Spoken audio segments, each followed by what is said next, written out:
Saúdo a todos os irmãos, a todas as irmãs, com a paz de nosso Senhor e Salvador Jesus Cristo. Deus abençoe a todos, a você que nos assiste neste dia. Que Deus abençoe sua vida, Deus abençoe sua família, em nome de Jesus. Vamos examinar as Escrituras, meditar a respeito da Palavra de Deus, que concerne a nós conhecer, precisamos conhecer a vontade de Deus, fazer sua vontade.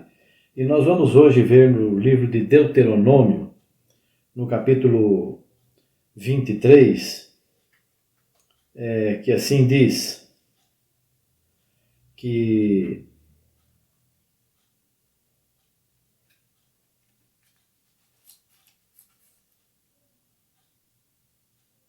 capítulo 23, do versículo 1 em diante, a palavra de Deus diz assim: o quebrado de quebradura e o castrado não entrará na congregação do Senhor. Nenhum bastardo entrará na congregação do Senhor, nem ainda sua descendência, nem ainda sua 10ª geração entrará na congregação do Senhor. Nenhum amonita, nem moabita entrará na congregação do Senhor, nem ainda a 10ª geração entrará na congregação do Senhor eternamente.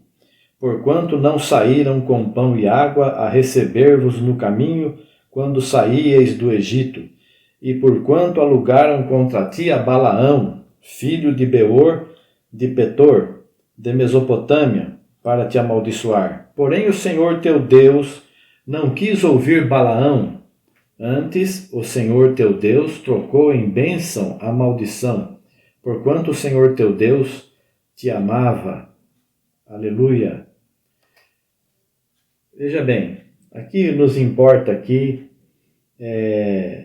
essa palavra aqui, que Deus não aceitou a maldição de Balaão, que foi pago para amaldiçoar o povo de Deus.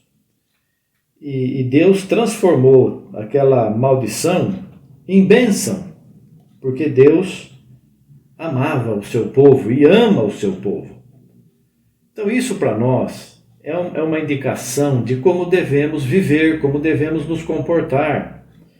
Porque não adianta nada você odiar uma pessoa, fazer tudo para que essa pessoa seja amaldiçoada, amaldiçoar a pessoa, desejar o mal para a pessoa. Se essa pessoa for serva de Deus, Deus vai transformar essa maldição em bênção e vai cobrar daquele que quis amaldiçoar ainda.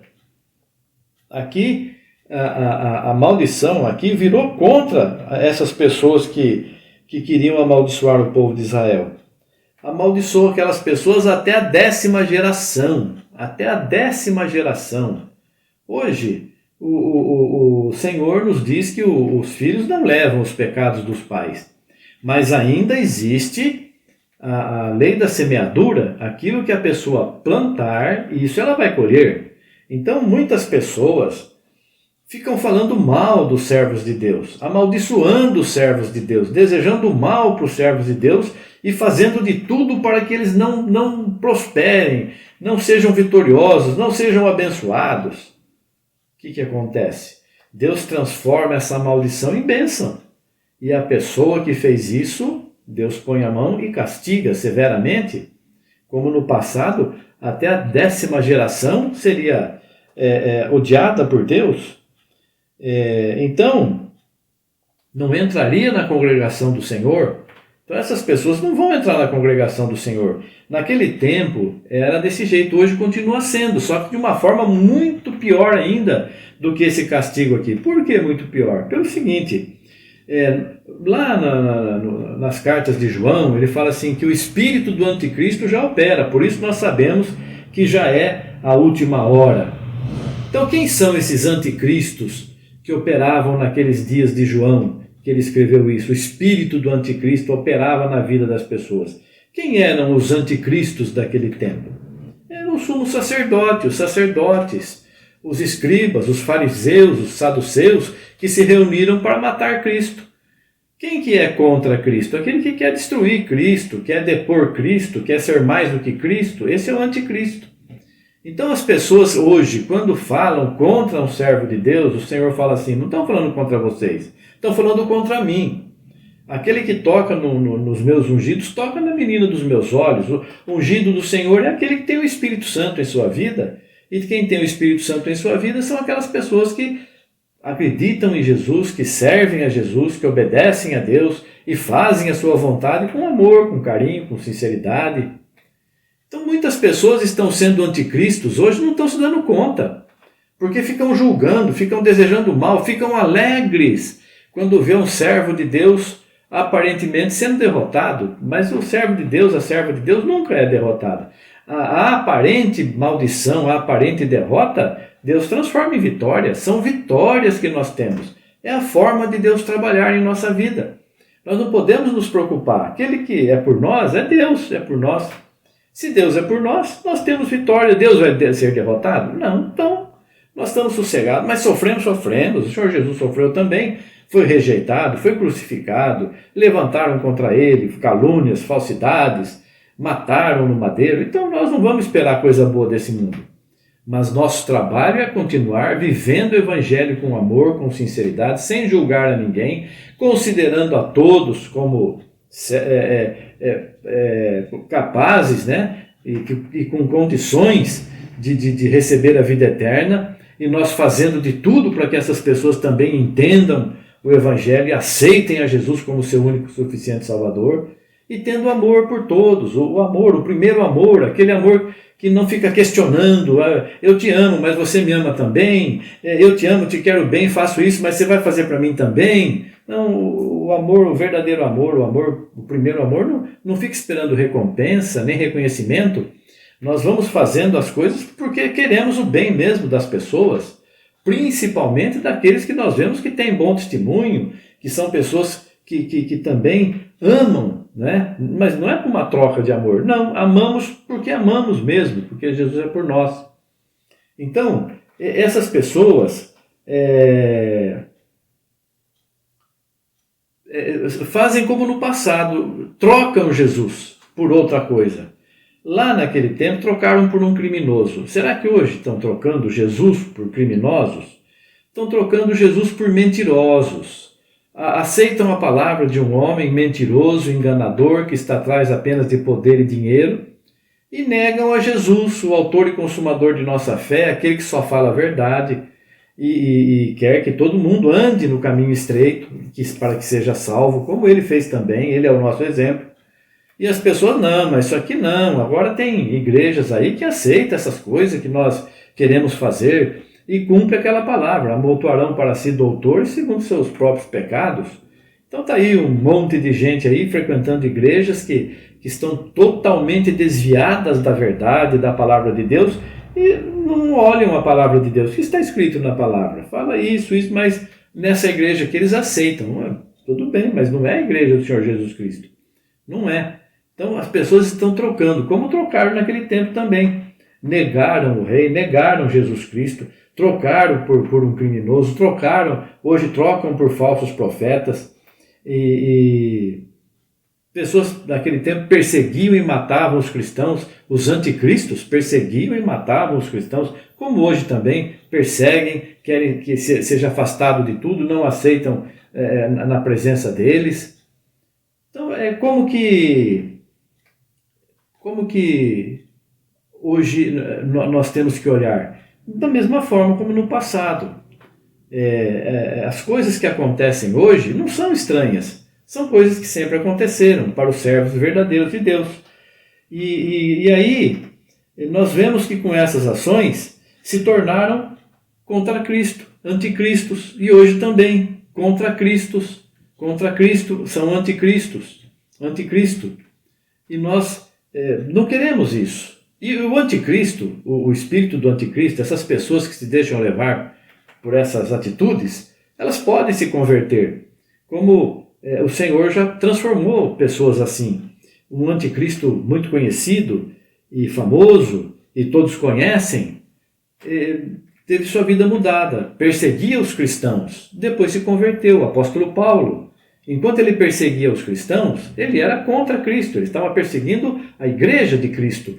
o corpo de Cristo, que a igreja é o corpo de Cristo, Cristo é o cabeça, a igreja é o corpo, nós somos o corpo de Cristo, quem nos persegue, persegue o corpo de Cristo, é anticristo. Então, esse apóstolo Paulo, ele era Saulo, não era apóstolo, ele era um doutor da lei, e ele, quando ele teve um encontro verdadeiro com Jesus Cristo falou com ele, por que você me persegue? Quem és, ó Senhor? Eu sou Jesus, a quem você persegue. E ele mudou completamente a vida dele, totalmente. Houve uma conversão, uma mudança total de rumo. Ele passou a obedecer Jesus. Ele de perseguidor passou a ser perseguido. Ele deixou de ser anticristo para ser cristão. E assim todo mundo pode fazer. Quando não conhecemos, como ele tinha um entendimento errado da palavra, tinha muito zelo pelo que ele conhecia, mas estava errado. Ele estava firmado lá na antiga aliança, sim, estava firmado, mas ele não tinha reconhecido que o Messias já tinha vindo. Ele não tinha reconhecido. E aí ele conheceu. Aí ele falou, não, eu estou fazendo errado aqui, eu não tinha entendido. Porque a lei se cumpriu em Jesus. E agora temos um novo mandamento, temos um novo testamento, né? Nós agora temos, não temos mais a lei para salvar. Jesus salva. E deixou de ser pecado as coisas? Não. O mesmo Deus que fez a lei, mandou Cristo, mandou o Filho, ele não vai tolerar mentira, falsidade, engano, roubo, adultério, tantas coisas aí. Só que nós somos salvos pela misericórdia, nós sabemos, porque sabemos que somos falhos. Mas não é porque somos falhos que vamos sair por aí praticando pecado, errando, fazendo coisas erradas. Não é porque somos falhos que vamos nos deixar levar pela carnalidade. Não, vamos lutar contra a carnalidade. Vamos viver em espírito e em verdade. Então, analise tua vida, meu irmão, minha irmã. Será que você tem tomado alguma atitude? Está sendo confundido com um anticristo? Você tem perseguido os irmãos, as irmãs? Tem feito acepção? Tem colocado em último plano, jogado fora a amizade, a comunhão com alguém que é corpo de Cristo verdadeiramente? Ou você acha que só você e daquelas congregações de nome, a sua congregação, é que são corpo de Cristo? Cristo que escolhe o corpo dele, não são os homens. Então tome cuidado, meu irmão, minha irmã, cuidado com as mensagens, cuidado com o que você ouve, cuidado com o caminho que você está seguindo. Se é o caminho da palavra, vamos fazer como os irmãos de Bereia, examinar as Escrituras para ver se são assim mesmo essas coisas, e vamos fazer tudo conforme a vontade de Deus, para que não erremos, para que não desviemos, para que façamos tudo conforme a vontade do Senhor Jesus. Nós vemos aqui na carta de João, filhinhos, é já a última hora, e como ouvistes que vem o anticristo, também agora muitos se têm feito anticristos, por onde conhecemos que é já a última hora. Então aqui é onde nós falamos lá, 1 João capítulo 2, versículo 18. Saíram de nós, mas não eram de nós, porque se fossem de nós ficariam conosco, mas isto é para que se manifestasse que não são todos de nós. E vós tendes a unção dos santos e sabeis tudo. Os que são de Deus, eles não são enganados. Deus revela tudo para a gente. Se você quer permanecer na amizade, convivendo com alguém que não aceita Jesus, que nega Jesus, que persegue os servos de Deus, as servas de Deus, é a sua escolha. Nós temos liberdade para escolher o caminho que nós queremos. Mas tome muito cuidado. Tudo que nós fazemos tem um preço. Se nós fazemos as coisas boas, nós somos salvos. Se nós fazemos as coisas erradas, nós somos condenados. Que Deus nos ajude e nos abençoe a escolher sempre as coisas certas, a escolher sempre o bem, sempre o que é correto, sempre o que agrada a Deus. Que Deus abençoe você, querido irmão, querida irmã, você que nos assiste, que você seja verdadeiramente um servo, uma serva de Deus e que obedece e vive a vontade de Deus para a tua salvação, para testemunho para muitos e para a salvação de muitos. Deus abençoe a todos em nome de Jesus Cristo. Amém. Graças a Deus. Obrigado, Senhor. Amém. Amém.